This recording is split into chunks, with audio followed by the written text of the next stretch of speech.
Now some of the youths who used to come to attend to him, they could rape her. She was around 85 years. And you can imagine the youths, they could come and rape the lady. Without the knowledge of the neighbors, or could be even they knew, but they didn't know, or maybe they never took any action. So when I learned about it, I went to the rescue of the social. And unfortunately enough, by the time we were rescuing her, she had already tested positive. Supposing a pastor's daughter walks in without a tooth, or with a black eye, or with a gouged eye. Yeah. What would the pastor do?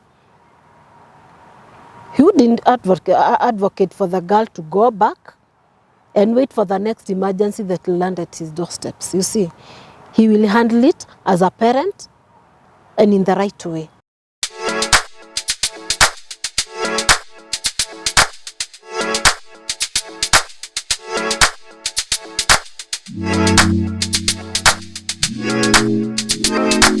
Hello viewers, this is Lucy Mworia of Lucy Mworia Network. Again, welcome to the show. And again, thank you so much for the continued support you have given us in subscribing, watching, liking, and leaving comments. If you have not subscribed yet, please do, so that you do not miss any of our interesting and inspiring shows. Today, we have a different guest. I told you we are making a difference, and we'll be talking to different professionals. We'll be tapping different wisdoms. Today, we have a guest. Our guest today is a serious business lady in this country. She is a counseling psychologist. She is the founder of a Young Moms Empowerment Foundation. She contested for a by-election in Juja in 2021. She is a widow of the late Honorable Widowhood Wakapee of Juja, and that person is none other than my friend, Honorable Susan Njeri Wakapee. Thank you. Susan, thank you very much for coming. How are you today? I'm good. Thanks a lot. Karibu sana. For the extended welcome. Happy. Yes, yeah, karibu sana, and we thank you so much for taking your time and being here, so we can educate our people. Oh yeah, sure. So Susan, can you introduce yourself and tell us who Susan is? Well, as you've just mentioned, I think Susan is a jack of all trades. Yeah. But anyway, my name's Susan Njeri Wakapee. I come from Juja. I'm a mother, I'm a grandmother, I'm a widow, and I have a foundation for teenage mothers, just like my colleague has just introduced me here. Mine is to say that I've really appreciated your welcome, so that we can discuss and expound on some issues pertaining to counseling as my profession, pertaining to widowhood, pertaining also to the elderly, because we are all headed there. And I'm sure we are going to help the youth outside there, and to the upcoming people, to show them that we still have a long way to go, and we have a way how to go about issues, so that we don't get depressed on mental health, and we need to support each other. Thank you. Thank you, Susan. And now, a very established, serious business lady, and with grown kids, like you said. Yeah. What motivated you to doing, psychology counseling? You are rich already, you have what you need. Was it necessary? Okay, let me say that I first started doing community work, and I believe somehow it's my calling, because in community work, it's not something that you just commit yourself into. It's something that you do on voluntary basis. You know, in life, we are mostly used to doing something that we expect something in return. So when I started off community work, I joined a group called Mugodha Women Group, that was in Juja, and we were working under USAID, Afya Plus.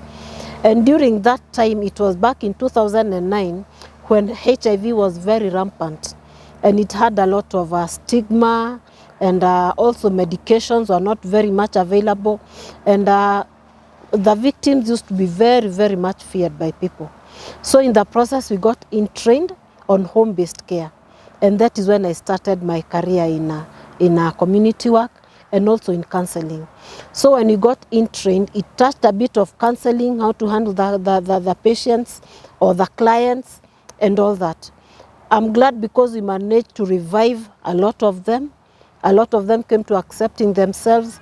And from there, I started noticing that in the homes, because these were vulnerable homes that we were targeting, we could find a lot of teenage mothers with children. And you know, most of the homes used to be orphan-headed families or children-headed families. So in the process, the girls could get pregnant and they could bring their children in that home. Remember, the parents, maybe they're sick. So it was a whole total mess.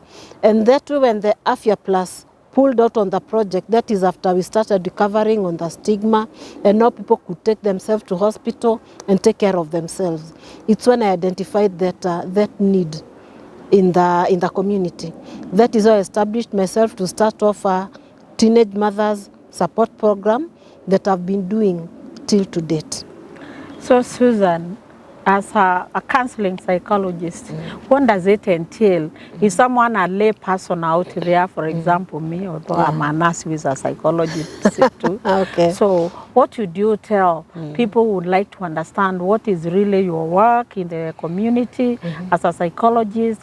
Because even if you are, even in business, you are still serving the community. Oh, yeah. So what is the difference? What does a psychologist do?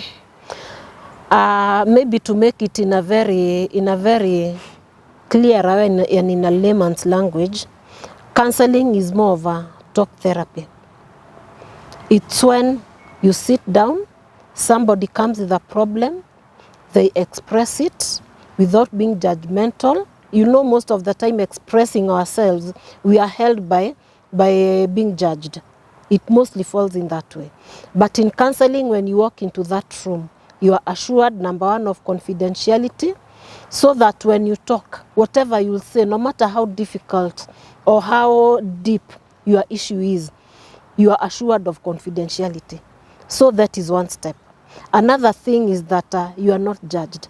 Even if you walk in and say, I was doing this, I did this, you know, nobody will judge you as a counselor. And those are some of the ethics that guide us as counselors.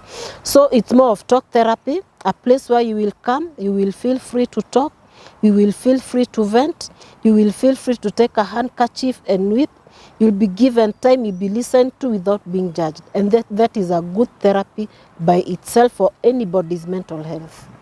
So, as a Kenyan, and now today we are talking about so many problems, and a lot of them now, they have been identified and associated with mental health sicknesses. Yeah. And I don't think a lot of Kenyans even understand what mental health sickness is.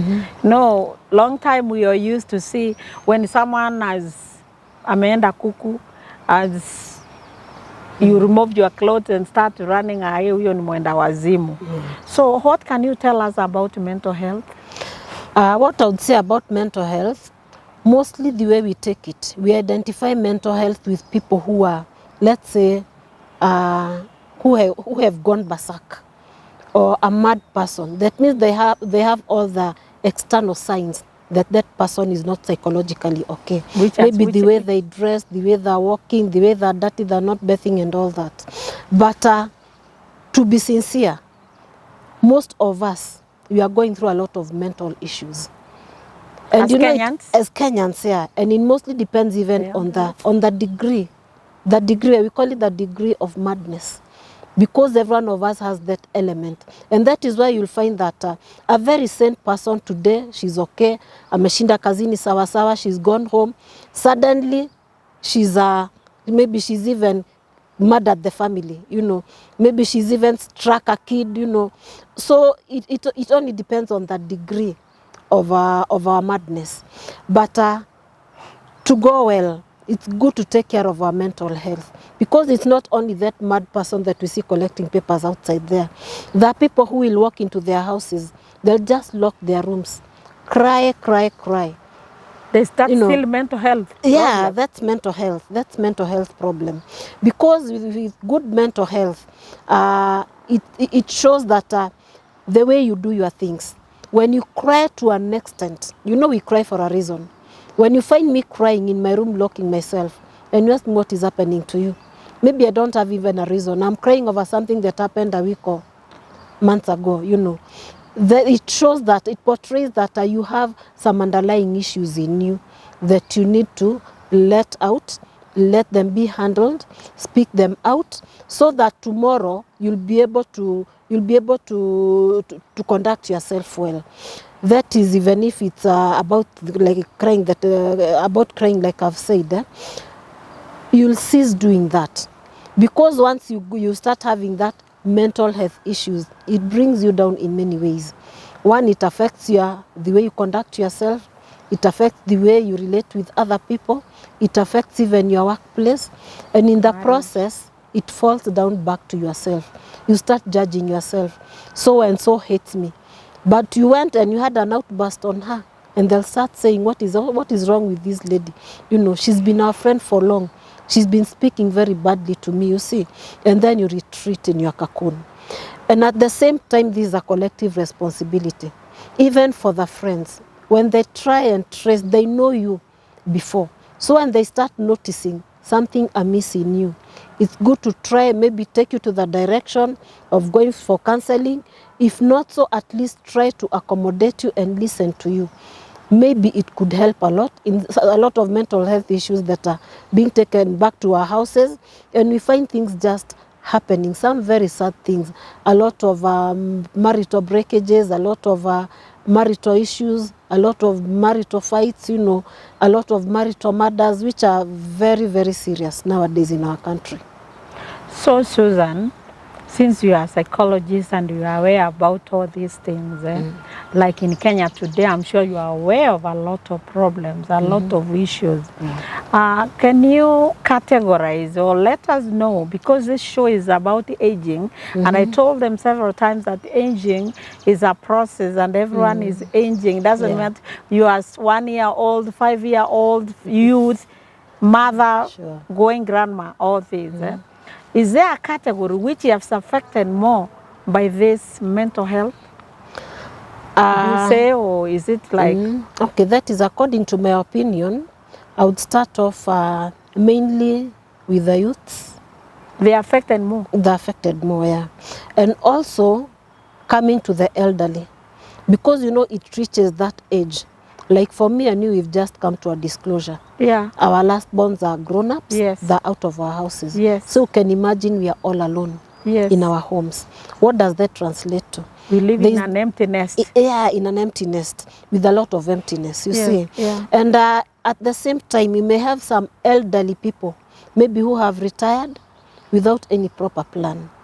And you see from there, like now, we have a lot of disintegration in the families. You know, before, in the families, the way we used to live, my problem could be shared with my aunt, could be shared with my grandmother, you know, that kind of thing. But nowadays, when somebody is left, you're just left almost like all by yourself alone. So you'll find that some of the elderly people, especially even in the upcountry, you'll find that the children, maybe they've gotten their children at home, and then they'll go to search for greener pastures. They leave the parents with the elderly parents with the children. The children who have left home, who have left their children with their mothers, sometimes they don't turn up to support the parent to take care of the kids.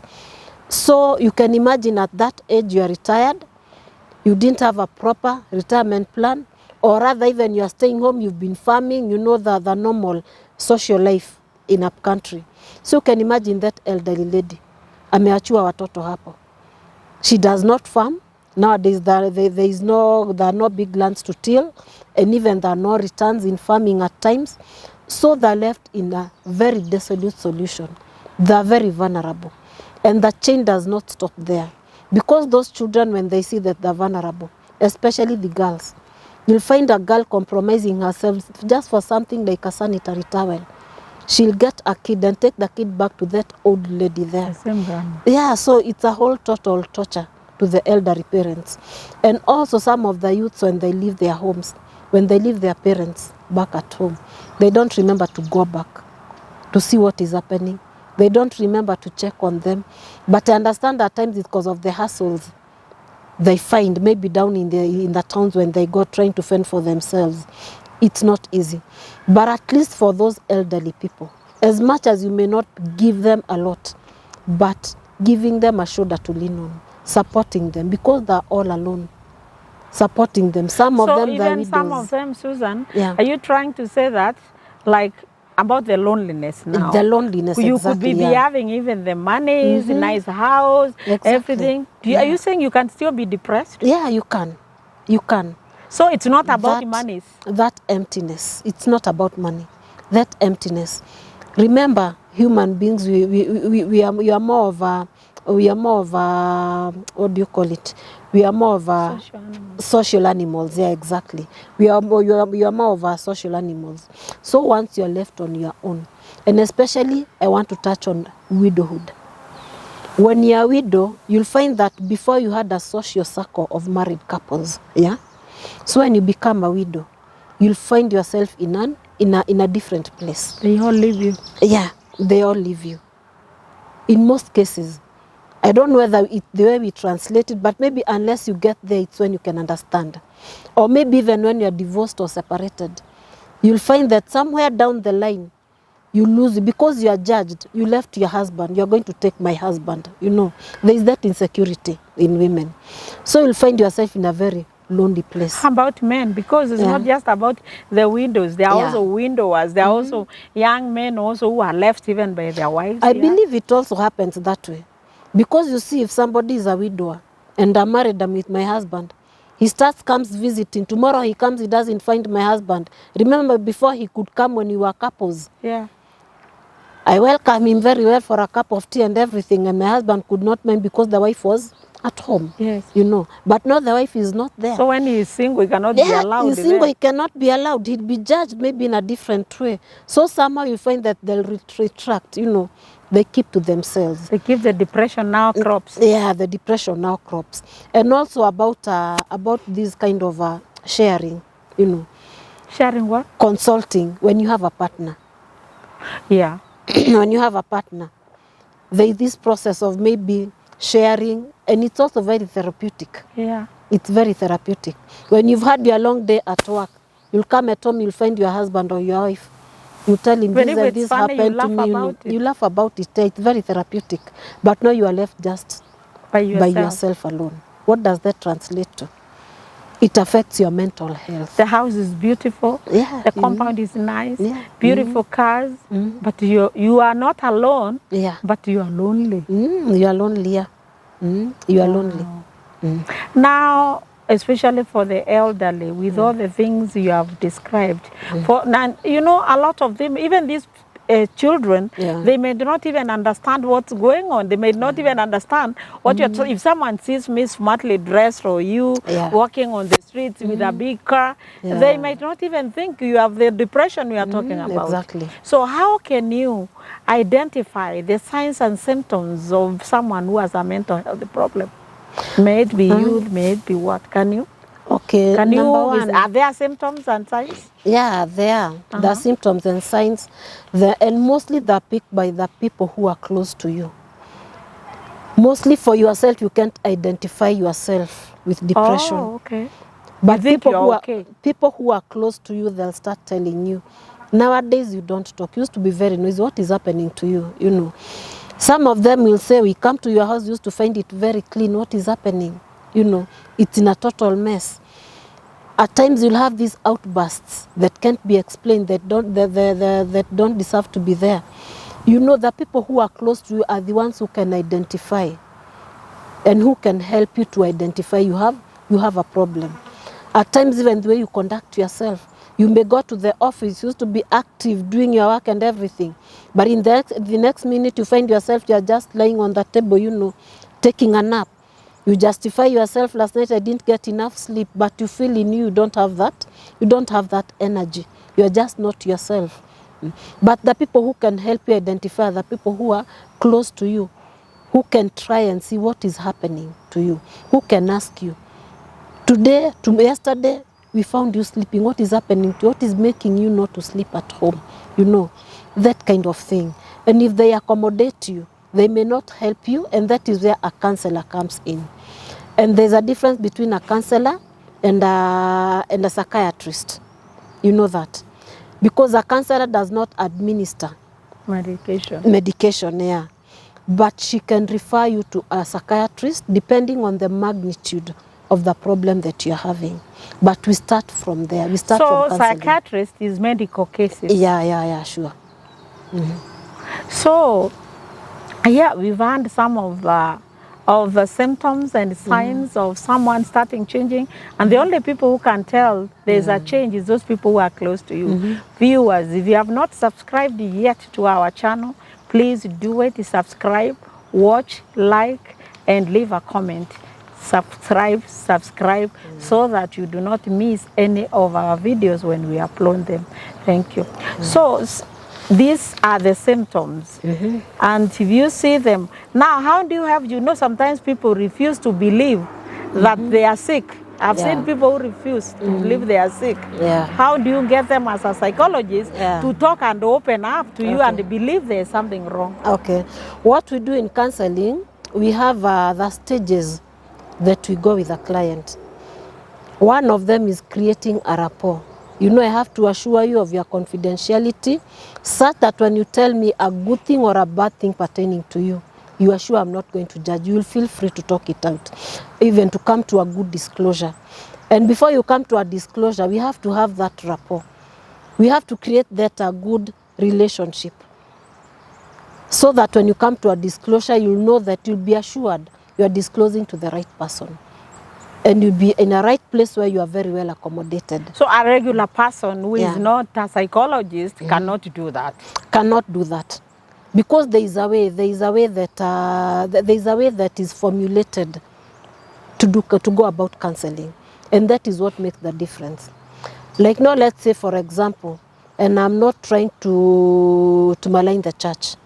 Like now, when you go to a pastor for counseling, she may use it in a biblical way. He or she may use it in a biblical way, yeah?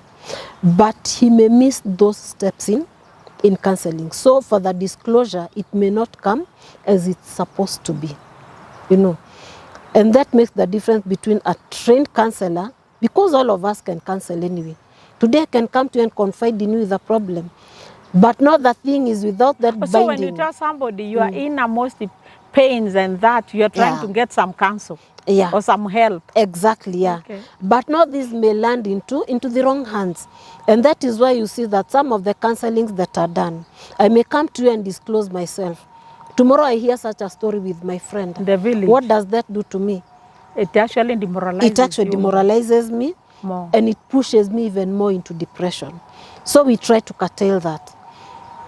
So it's good when you are doing counseling, at least be trained on the counseling ethics and so the counseling stages. It's not even every pastor who is a counselor. No. And now that you mentioned about the church, like those of us and many others who are married in the church, so when you go through issues in your family, or you are supposed to go and share with the pastor, and you cannot even divorce or separate because the church is, according to the church, you are not, it is on until death do you part, right? And maybe here, and we have seen a lot of people, even people have shared, they stay there in the name of until death do you part, and it is true until you are dead. You are dead. So maybe it is life-threatening cases, but now you go to the pastor, now stick to your house, I'm going to pray for you. What do you think about that? I think that one I would call for the pastors mostly at least to do some basic counseling skills, basic counseling skills. And it's good also, like right now the life that we are living, to have an outline or to have boundaries. If you go beyond this, I would let go of my marriage without apologies, even for the pastor, because surely even if it was the pastor, some things they wouldn't let it happen to their children. They also have their children. Yes. Supposing a pastor's daughter walks in without a tooth or with a black eye. Or with an gouged eye. Yeah. What would the pastor do? He wouldn't advocate for the girl to go back and wait for the next emergency that will land at his doorsteps. You see, he will handle it as a parent and in the right way, you know. So I believe also even for the other congregants in the church, it should go the same. So Susan, do you think there is a need or there is a role that you think psychologists, counseling psychologists have a role, especially in our society today when we have a lot of mental issues? Do you think they have a role to play? Do you think they have the space or the position that they need to be having in this country? Yeah, I do agree, because like now, you see, like in, let me take you back a bit, like in our schools, they're used to having a counselor who is also a teacher in the school. There's something that we call dual relationship in counseling. Remember, that teacher, she has not done counseling, but she may be good in interacting with the kids. And you'll see that a kid may today go with a problem, maybe to a disclosure. We may come to a disclosure with the teacher, and tomorrow it will be an example in the class. You see, and what does that end up with? The children will not, or even if they go to the counselor, they cannot disclose. They'll go with many other issues, but they may not point to the main issue. So because of that dual relationship, I would advocate in most of the schools, especially the public schools, they should have an independent counselor who works in as a counselor and lives as a counselor with an office as a counselor, to avoid that dual relationship. And also for the children to feel secure, even in our universities and wherever else. We should have that, independent counselors for that dual relationship. And also for our government, I would advocate, let us have space for counselors, because mental health starts from there. Real. Before you go to a psychiatrist, at least the counselor may have handled some of the underlying issues at that level before reaching to that extent of going for medication, or even maybe getting getting admitted to a sanitarium, you know. Before you reach there, a counselor can help to identify and also maybe even to handle the issues that could drive a person to such an extent. Susan, we are about to close to finish our show. I would like you now to look at the camera and talk to the widows out there. Yeah. Talk to those who have retired and those who have retired, those who are elderly out there, who are going through these mental health things. Even we know their families. They are the caretakers also out there. Talk to the caretakers, talk to the affected, those people who are already going through it without knowing, not knowing what to do. If there's anywhere they can get help, can you talk to them? For me, I would wish to encourage, especially standing in the gap of widows. I would wish to encourage them and to tell them that all is not lost. As a widow, you have a life ahead, you have children to take care of. Being a widow or a widower, you know that you have a responsibility that has been left on you. So it's good to pick up yourself in spite of everything and try to take a stride ahead with your life. I remember for me when I tried to vie, I was misjudged in many ways. I was really stigmatized.